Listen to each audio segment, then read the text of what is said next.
Hello दोस्तों, सभी को नमस्कार। और 2024 प्रीलिम्स 2024 सिविल सर्विस एग्ज़ाम, जैसा कि आपको पता होगा, जो लोग सीरियसली इस एग्ज़ाम में को प्रिपेयर हो रहे हैं प्रीलिम्स के लिए। प्रीलिम्स जैसा कि आप जानते हैं 26 मई को है और आज से हम देखें तो 7 से 8 महीने, 8 महीने भी नहीं है, 7 महीने के आसपास हमारे पास टाइम है।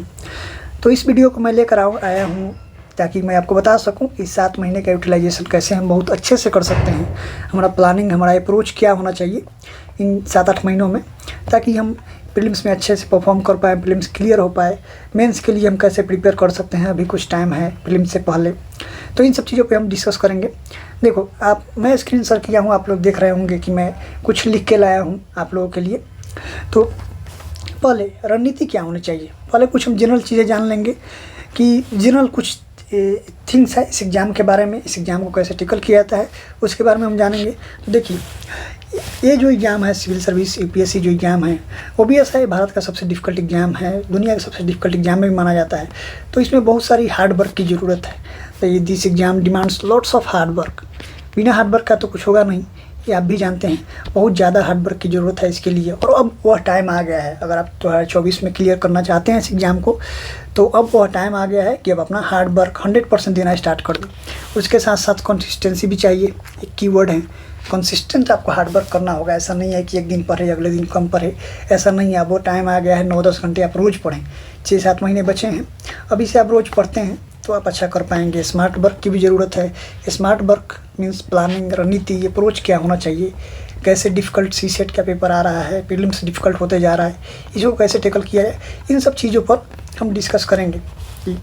और यह टाइम है जब आप कुछ चीज़ों का आपको सेक्रीफाइस करना होगा। जैसे जो मैंने अपनी गलतियों से सीखा है कि अभी से आप सोशल मीडिया से दूर हो सकते हैं, फेसबुक है, व्हाट्सअप है, इन सब चीज़ों से थोड़ा बच के रहें, तो आपके लिए बहुत ही फ़ायदेमंद होगा। आप 100% एग्ज़ाम को दे पाएंगे।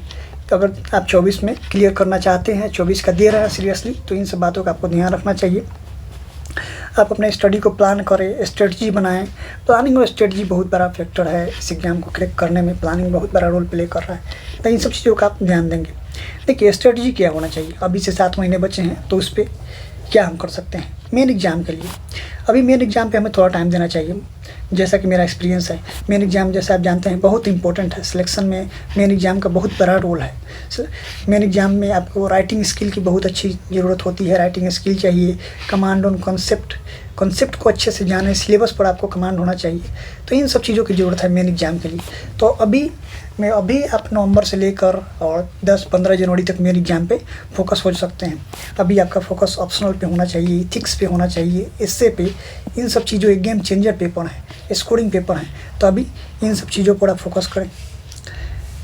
जैसे मेरे एग्ज़ाम में अभी हम क्या कर सकते हैं, देखिए, तो मेरे एग्ज़ाम में अभी अक्टूबर ख़त्म होने जा रहा है। अभी आपके पास नवंबर है, दिसंबर और 10 से 15 दिन, 10-15 जनवरी में आप मेन एग्ज़ाम पे फोकस हो सकते हैं। ये 2-2.5 महीने पूरी तरह से आप मेन पे फोकस करें, ताकि आपका मेन एग्ज़ाम के लिए प्रिपरेशन अच्छा हो जाए। उसके बाद आप प्रीलिम्स पे शिफ्ट हो सकते हैं।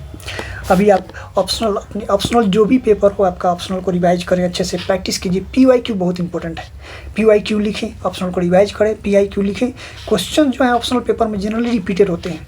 ऑप्शनल के क्वेश्चन 50 से 60% क्वेश्चन रिपीट होते हैं, तो PIQ बहुत इंपॉर्टेंट हो जाता है। PYQ पर आप ध्यान दें। उसको पेपर 3-4 साल का पेपर, 5 साल का पेपर आप लिख सकते हैं ऑप्शनल का, इन नवंबर, दिसंबर और 10-15 जनवरी के पहले। तो ऑप्शनल का आप बहुत अच्छे से रिवाइज करें, उसको प्रैक्टिस करें, 4-5 साल का पेपर लिखें। ये बहुत हेल्प करेगा आपको मेरे एग्ज़ाम में। दूसरा जो चीज़ है, अभी आप क्या कर सकते हैं, नवंबर से 10-15 जनवरी के बीच में 60-70 दिन मेंस को देना है, तो इसमें आप एस्से का प्रैक्टिस कर सकते हैं। एस्से बहुत ही स्कोरिंग सेक्शन है। 130-140 नंबर यहाँ आसानी से लाया जा सकता है। 130-140 नंबर लोग लाते हैं, 150 भी आता है एस्से में। तो इससे बहुत स्कोरिंग है और इसमें बहुत ज़्यादा मेहनत की ज़रूरत नहीं है। आप स्ट्रक्चरिंग सीखें, लिखना सीखें, और 10 से 12 एस्से। मेरा ये सलाह होगा कि आप नवंबर से लेकर नवंबर, दिसंबर और जनवरी में, इन 3 महीनों में आप 12 से 13 एस्से आप अच्छे से लिख लें, तो आपका एस्से का प्रिपरेशन हो जाएगा। वहाँ से आप अच्छे स्कोर कर सकते हैं। तीसरा जो चीज़ आप कर सकते हैं अभी मेन एग्ज़ाम के लिए, तीसरी जो बात है वो है आप इथिक्स के पेपर को अच्छे से टैकल कर सकते हैं। इथिक्स भी बहुत स्कोरिंग है। इथिक्स में 140-40 नंबर भी आते हैं लोगों के। तो इथिक्स को आप रिवाइज करें, जो भी आपके सोर्स को लिमिटेड है। इथिक्स ऐसे भी छोटा, सिलेबस उसका छोटा है, उसको आप रिवाइज करें बार बार। और उसके PYQ बहुत इंपॉर्टेंट है। टेस्ट सीरीज आप चाहे तो नहीं भी ज्वाइन करें एथिक्स का, लेकिन 4-5 साल के जो प्रीवियस ईयर क्वेश्चंस हैं PYQ हैं एथिक्स के, वो बहुत ही इंपॉर्टेंट है, उसको आप लिख लें। अगर 5-6 साल का पेपर भी आप लिख लेते हैं एथिक्स का तो आपको बहुत हेल्प करेगा। तो ये 3 जो सेक्शन है, पहला ऑप्शनल पेपर, दूसरा एथिक्स और एसे, इन 4 चीज़ों को आप अच्छे से प्रिपेयर करें। एक बात दिमाग में रख लें, ये मेरा अपना खुद एक्सपीरियंस है, मैंने 2 मेंस लिखा है, इस बार भी लिखा है, पिछले बार 21 में जब मैं इंटरव्यू दिया था तब भी लिखा था कि good score in OOEA, double O का मतलब optional paper 1, optional paper 2, ethics and essay, इन 4 पेपर में आप अगर ठीक स्कोर करते हैं तो आपका इंटरव्यू का कॉल भी हो जाता है। और सिलेक्शन के लिए बहुत नेसेसरी है कि इन 4 पेपर पे आपका कमांड अच्छा होना चाहिए, ऑप्शनल पेपर 1, 2, एथिक्स और एसे, इन 4 पेपर को आप अच्छे से तैयार करें ताकि आपका स्कोर मेंस में अच्छा होगा, जब आपको मेंस लिखने का मौका मिलेगा। और सिलेक्शन में की रोल प्ले करते हैं 4 पेपर, क्योंकि GS 1, 2, 3 में स्कोर कम ही आते हैं, लेकिन ऑप्शन में आप अच्छे से 200, 280, 290 ला सकते हैं। उसी तरह से में एथिक्स में तो आप नवंबर, दिसंबर और जनवरी में एटलीस्ट 10 से 15 जनवरी में 2-2.5 महीने का जो टाइम है आप पूरी तरह से ऑप्शनल, एथिक्स और एसे को दे दें। ये की चीज़ें हैं, इसको आपको ध्यान में रखना होगा और आप इन 4 पेपर पर अभी काम कीजिए, क्योंकि ये 4 पेपर ऐसे भी हैं जिनमें प्रीलिम्स की तैयारी में हम पूरी तरह से निगलेक्ट कर देते हैं। ऑप्शनल नहीं पढ़ते, एथिक्स नहीं पढ़ते, एसे नहीं पढ़ते, प्रीलिम्स की तैयारी में पूरी तरह छूट जाता है 3-4 महीने। तो अभी आपको इनको अच्छे से प्रैक्टिस करना होगा ताकि प्रीलिम्स क्लियर हो, तो उस समय आपको दिक्कत ना हो इन पेपर्स में। तो ये आपका हो गया 10-15 जनवरी तक आप ये कर सकते हैं। नेक्स्ट प्रीलिम्स, उसके बाद आप प्रीलिम्स में जा सकते हैं, उसके बाद आप पूरी तरह प्रीलिम्स में अपने आप को झोंक सकते हैं। जैसे मैंने लिखा है कि ऑल आउट फॉर प्रीलिम्स, 10 से 15 जनवरी से आप ऑल आउट प्रीलिम्स के लिए ऑल आउट कर सकते हैं। 26 मई को 26 मई को आपका प्रीलिम्स है। तो अब चूँकि प्रीलिम्स डिफ़िकल्ट हो गया है, पहले थोड़ा कम टाइम में हो जाता था, लेकिन अभी आपको मुझे लगता है 4 महीने तो देना ही चाहिए, क्योंकि सीसेट का पेपर भी अब डिफ़िकल्ट हो गया है। तो आप 4 महीने दे सकते हैं। जिनको लग रहा है कि प्रीलिम्स थोड़ा वीक है, प्रीलिम्स के चलते एग्जाम रुक जा रहा है, हर साल नहीं लिख पा रहे हैं मेंस, तो उनको 4 महीना दे सकते हैं आप। 10-15 जनवरी से आप स्टार्ट कर सकते हैं GS, और सीसेट थोड़ा पहले से, सीसेट आप चाहे तो जनवरी से भी 1-2 जनवरी से आप स्टार्ट कर सकते हैं। तो 10-15 जनवरी से आप पूरी तरह से प्रीलिम्स में लग जाइए, मेंस के बारे में नहीं सोचिए, पूरी तरह प्रीलिम्स में लग के उसका तैयारी कीजिए। एटलीस्ट प्रीलिम्स की अगर प्लानिंग की थोड़ी सी बात किया जाए तो एटलीस्ट 3 रिवीजन की ज़रूरत होती है। एटलीस्ट 3 रिवीजन आप करें। जैसे पहला रिवीजन आप कर सकते हैं जनवरी और फरवरी में, 2 महीने में। जन और फेब में आप फर्स्ट रिवीजन कर सकते हैं, जन और फेब में। सेकेंड रिवीजन मार्च और अप्रैल में, सेकेंड डिवीजन मार्च और अप्रैल में कर सकते हैं। और तीसरा एक क्विक रिवीजन, जो इंपॉर्टेंट फैक्ट्स हैं, इंपॉर्टेंट क्वेश्चंस हैं, उनका करंट अफेयर्स हैं, इनका एक क्विक रिवीजन आप मई में कर सकते हैं। मई में 20-25 दिन आपको मिलेंगे, उसमें आप तीसरा रिवीजन बहुत जल्दी से कर सकते हैं।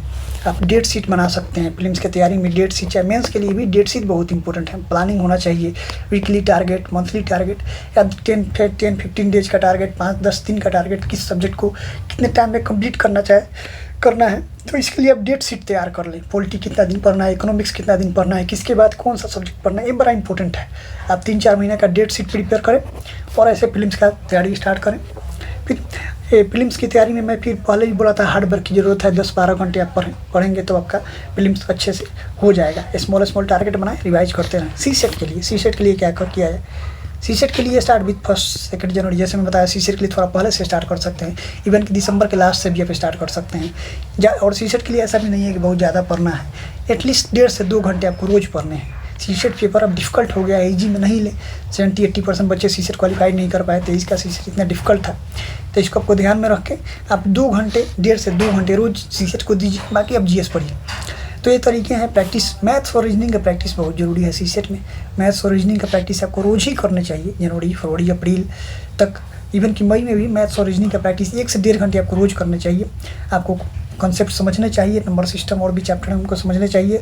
टेस्ट देते रहना चाहिए, ये बड़ा इंपॉर्टेंट है। टेस्ट देते रहिए और मैथ्स रीजनिंग बनाते रहिए, हो जाएगा। रोज़ 1-1.5 घंटे पढ़ेंगे, सीसेट हो जाएगा, इतना भी डिफ़िकल्ट नहीं है। 33% मार्क्स आप ला सकते हैं। इसमें भी PYQ 22-23 का देख सकते हैं सीसेट में। और बुक्स मैंने एक सीसेट पे वीडियो बनाया हूँ पहले, उस वीडियो को आप देख सकते हैं। उसमें मैंने बुक सजेस्ट किया था। मैथ्स के लिए आप सर्वेश वर्मा का बुक ले सकते हैं, क्वांटम कैट के लिए जो है, और रीजनिंग के लिए आप RS अग्रवाल ले सकते हैं। सीसेट पर वीडियो आप मेरा रेफर कर सकते हैं, आप देखना चाहें तो। सीसेट में सीरियसली लेना है, सीसेट बहुत डिफ़िकल्ट हो गया है, इसको निगलेक्ट नहीं करना है। बहुत ही सीरियसली आपको सीसेट को लेना है और रोज़ 1.5 से 2 घंटे पढ़ने हैं। 3-4 महीने आपका सीसेट हो जाएगा। छोड़ेंगे तो नहीं होगा, बड़ा डिफ़िकल्ट हो चुका है इस बार, बहुत सारे बच्चों का नहीं हुआ, तो इस पर आप ध्यान देंगे। अब थोड़ी सी बात कर लें हम टेस्ट की। तो टेस्ट 25-30 टेस्ट इंपॉर्टेंट है। कुछ लोग पूछते हैं कितना टेस्ट दिया जाए। टेस्ट से आपका नंबर नहीं बढ़ेगा, ये आप लिख के रख लें, टेस्ट से आपका बहुत ज़्यादा नंबर नहीं बढ़ेगा। तो 25-30 टेस्ट भी इनफ है। वीकली आप टेस्ट दें, सप्ताह में 1 टेस्ट दें, कभी कभी 2 भी दे सकते हैं। रिवीजन बड़ा इंपॉर्टेंट है, रिवीजन बहुत ही ज़्यादा इंपॉर्टेंट है जीएस के लिए। जीएस के लिए आप जितना रिवाइज करेंगे, जितना ज़्यादा रिवाइज करेंगे, फैक्ट आपको याद होंगे, वैसे आप क्वेश्चन को अच्छे से टैकल कर पाएंगे। Test 25-30 test is more than sufficient. किसी भी 1-2 कोचिंग का आप ले सकते हैं, विजन का, वाजीराम का, या फिर फॉर्म IAS का भी ले सकते हैं। तो 2-3 टेस्ट आप दे, आप अच्छे से 20-25 टेस्ट में आप अच्छे कर लेंगे प्रीलिम्स के लिए। और revision is the key. Revision जो भी हिस्ट्री, ज्योग्राफी, आपके कोर जो भी सब्जेक्ट हैं उसका रिवाइज करते रहें, सोर्सेज को लिमिटेड रखें। इन सब चीज़ों का ध्यान आप प्रीलिम्स में रख सकते हैं। आप पेपर्स को देखें, 2023 का पेपर को देख के आप पेपर को एनालाइज कर सकते हैं, ट्रिक्स लॉजिक कुछ सीख सकते हैं, एलिमिनेशन टेक्निक अगर कुछ हद तक काम दे, तो अब तो नहीं काम दे रहा है जीएस में, लेकिन फिर भी आप देख सकते हैं कैसे क्वेश्चन अटेम्प्ट करना है। टारगेट कोड एरियाज, लास्ट में यही कहूँगा, कोड एरियाज जो भी हैं, ज्योग्राफी से 20 क्वेश्चन आए थे, इन्वायरमेंट से भी 13-14 क्वेश्चन, पॉलिटी, इकोनॉमी, हिस्ट्री, ये 5 एरिया आपके बहुत ही स्ट्रॉन्ग होना चाहिए अगर आप चाहते हैं कि आपका प्रीलिम्स क्लियर हो जीएस का। उसी तरह सीसेट में मैथ्स और रीजनिंग बहुत ही स्ट्रॉन्ग होना चाहिए। तो ये सब कुछ तरीके हैं जो आप ऐसे आप प्लान करें तो आप अगले 6-7 महीने का यूटिलाइजेशन अच्छे से कर सकते हैं। और मेरे चैनल को सब्सक्राइब कीजिए, शेयर कीजिए अगर आपके काम का है तो। फिर मिलते हैं नेक्स्ट वीडियो में। सभी को धन्यवाद।